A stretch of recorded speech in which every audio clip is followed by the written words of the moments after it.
दोस्तों एक बेहद ही खूबसूरत विधवा महिला होती है और उसका एक दामाद होता है। जो दामाद था उसकी शादी को लगभग 2 साल बीत चुके थे, लेकिन उन 2 सालों में वो एक बार भी अपने ससुराल अपनी सास को देखने के लिए नहीं आया था। फिर उसके बाद एक दिन उसकी सास जो है उससे रिक्वेस्ट करती है, ससुराल उसे बुलाती है। फिर जब पहली बार दामाद जो है जब अपने ससुराल जाता है तो सास उसको देख करके काफी ज्यादा खुश हो जाती है। और फिर जब रात होती है तो जो दामाद था वो सास को ही अपनी साली समझकर कुछ ऐसा कांड कर देता है जिसके बारे में जान करके आपके भी होश उड़ जाएंगे। तो दोस्तों, यदि आप लोगों को इस कहानी को पूरे घटनाक्रम के विषय में जानना है तो बस आप लोग मेरे साथ बने रहिएगा वीडियो के अंत तक, क्योंकि दोस्तों आज की कहानी बहुत ही रोचक और दमदार होने वाली है। लेकिन दोस्तों, ये कहानी अगर पसंद आए तो एक लाइक जरूर दीजिएगा, और अगर चैनल पर नहीं तो चैनल को सब्सक्राइब कर लीजिएगा ताकि मेरा हौसला बढ़ता है और मेरी आने वाली रोज रोज नई नई वीडियो को आपको मिलती रहे। तो चलिए दोस्तों, अब इस कहानी की शुरुआत करते हैं। तो दोस्तों, ये कहानी है असम के एक छोटे से गांव की है। ये जो घटना है ये सच्ची घटना है।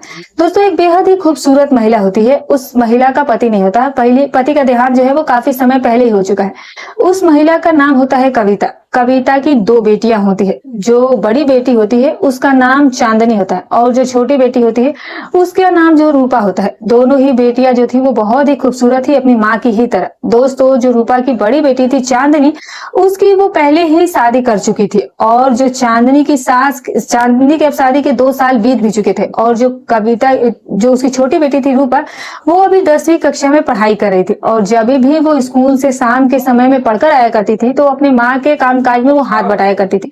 पति के चले जाने के बाद कविता जो थी वो घर पर ही एक सिलाई सेंटर खोल रखी थी, और उसी सिलाई सेंटर से वो अपना घर का खर्चा चलाया करती थी। दोस्तों, उस गांव के बहुत सारी लड़कियां जो थी और जो महिलाएं थी वो उसके पास सिलाई सेंटर पर आती थी और उससे सिलाई वगैरह सीखा करती थी। और कविता उस गांव के फटे कपड़े भी कभी कभार सिल दिया करती थी, जिससे कि उसका अच्छा खासा आमदनी हो जाया करता था। दोस्तों, जो कविता की बड़ी बेटी चांदनी होती है उसकी शादी के अब जबकि 2 साल बीत चुके थे, लेकिन उन 2 सालों में चांदनी कभी भी अपनी माँ कविता से मिलने के लिए वहां नहीं लौटी, और ना ही कविता का दामाद एक बार भी उससे आज तक मिलने के लिए आया था। कविता के जो भी पड़ोसी लोग थे अक्सर ही वो उससे ताना मार दिया करते थे, क्या करते थे कि तुम्हारी बड़ी बेटी की शादी को लगभग 2 साल बीत चुके, लेकिन एक बार भी तुम्हारी बेटी और दामाद आज तक तुमसे मिलने के लिए नहीं आए। जरूर ना कोई तो गड़बड़ है। फिर दोस्तों, एक दिन जो कविता होती है, जब उसको इन चीजों से बर्दाश्त नहीं होता है, ताने बर्दाश्त नहीं होते हैं, तो वो अपनी बड़ी बेटी चांदनी के पास फोन कॉल करके उसे ये सारी बातें बताती है और उसे कहती है कि बेटी चांदनी, तुम बस एक बार अपने पति को लेकर के हमारे घर पर आ जाओ, नहीं तो लोग जो है वो तरह तरह की बातें करते हैं, वो मुझे जीने नहीं देते। आए दिन वो मुझे बात बात पर ताना मारते रहते हैं, मुझे ये सब कुछ बिल्कुल अच्छा नहीं लगता है।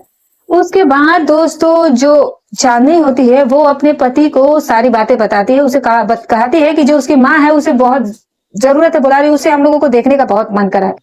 दोस्तों, जो चांदनी का पति होता है उसका नाम मंटू होता है। मंटू जो है वो अक्सर रात में अपनी छोटी साली के पास कॉल करके आके बात किया करता था, और दोस्तों उससे वो बहुत ज्यादा घंटों तक बात करता और उसका मन मोह लेता था। दोस्तों, जो रूपा होती है वो अपनी जीजा के साथ ही सेट हो गई थी और जीजा से घंटों बात करती थी, और इसके बारे में उसकी माँ को भी कुछ नहीं पता था। कविता को नहीं पता था कि कविता की जो छोटी बेटी है वो उसके दामाद से पटी हुई है।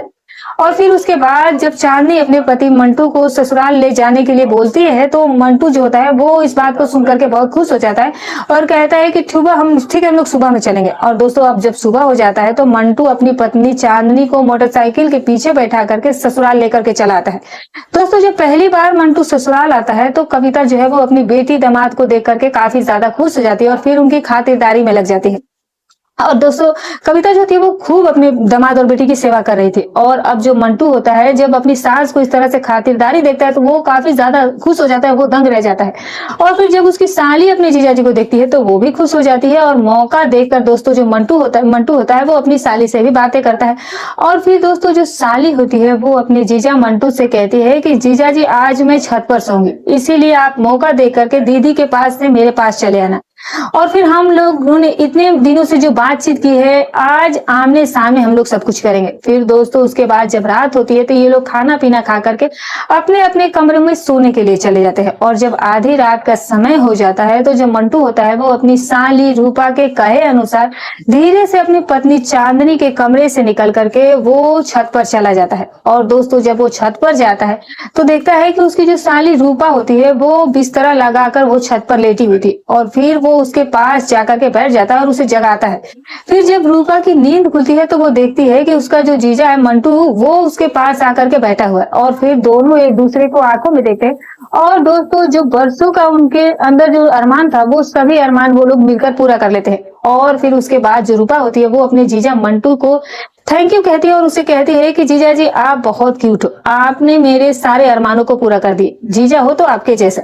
और फिर उसके बाद दोस्तों जब मंटू होता है जब अपनी इतनी तारीफ रूपा के मुंह से सुनता है तो कहता है कि साली जी आप एक ही बार में मुझे इतना थैंक यू क्यों बोल रही है, अगर 2 बार 3 बार मैं आपसे मिल लूंगा तो शायद आप तो मेरे लिए कुछ भी कर जाएंगे, आप तो मेरे आसमान में उड़ने लगेगी। उसके बाद दोस्तों रूपा जो होती है वो अपने जीजा मंटू से कहती है कि जीजा अब आप एक काम कीजिए कि आप जल्दी से आप मेरी बहन के पास जाकर के सो जाइए वरना दीदी को हम दोनों के ऊपर कुछ ना कुछ शक हो जाएगा। और फिर जो मंटू होता है वो धीरे से अपने कमरे में जाकर के अपनी पत्नी के पास सो जाता है। और फिर उसके बाद दोस्तों जब सुबह होता है तो मंटू की जो सास होती है वो उस वक्त चाय बना करके लाती है और अपनी बेटी और दामाद को पीने के लिए देती है।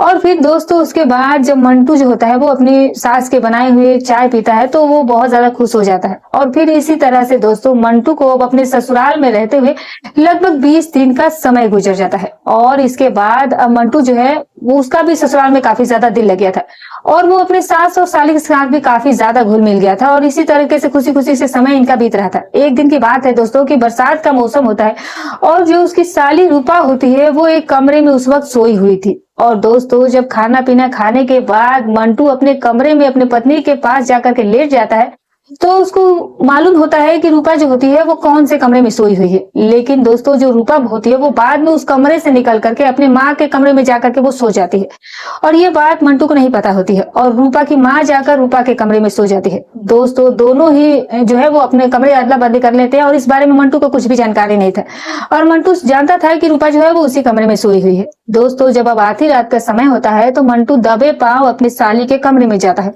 और फिर उसके बाद दोस्तों वो अपनी सास को ही साली समझ करके जगाने लगता है।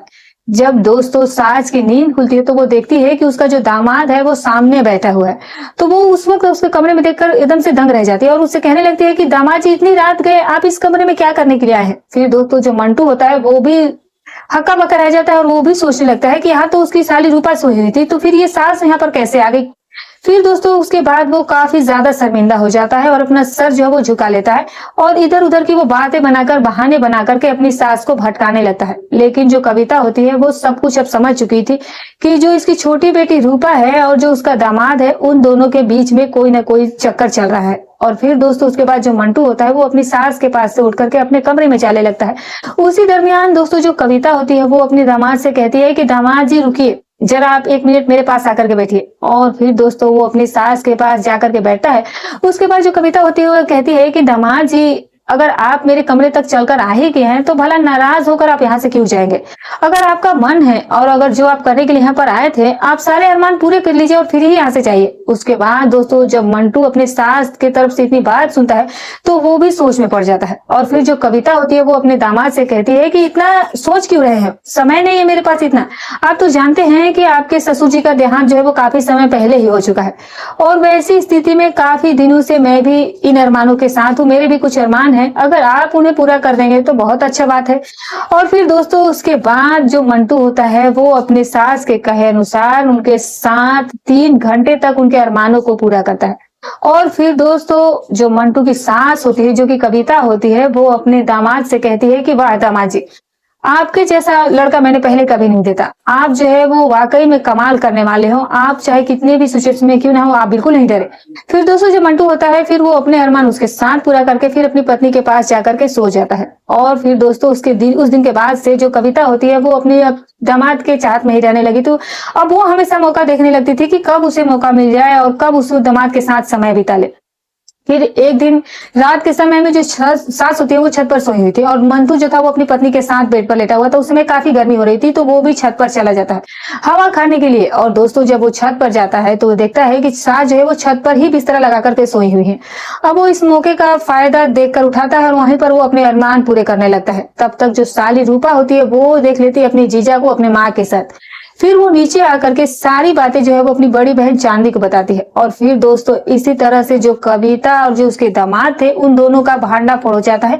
और दोस्तों उस घटना के बाद से जो कविता और मंटू थे इन लोगों को इतनी ज्यादा शर्मिंदगी महसूस होने लगती है कि वो लोग अपने परिवार वालों से अब ढंग से चेहरा तक नहीं दिखा पा रहे थे।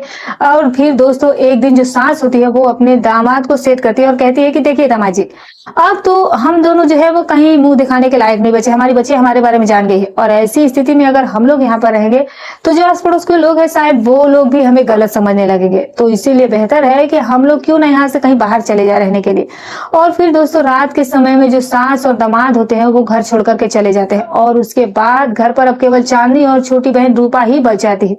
तो दोस्तों आज की कहानी यहीं तक रही। आपको कैसी लगी कमेंट करके जरूर बताइएगा। दोस्तों इसीलिए कोई बुरा काम करने से पहले कई बार सोच लेना चाहिए। खैर दोस्तों आप जो भी राय रखते हो कमेंट करिएगा। तो दोस्तों फिर मिलूंगी कल आपसे एक और नई सच्ची अच्छी रोचक कहानी के साथ। तब तक अपना और अपनों का ख्याल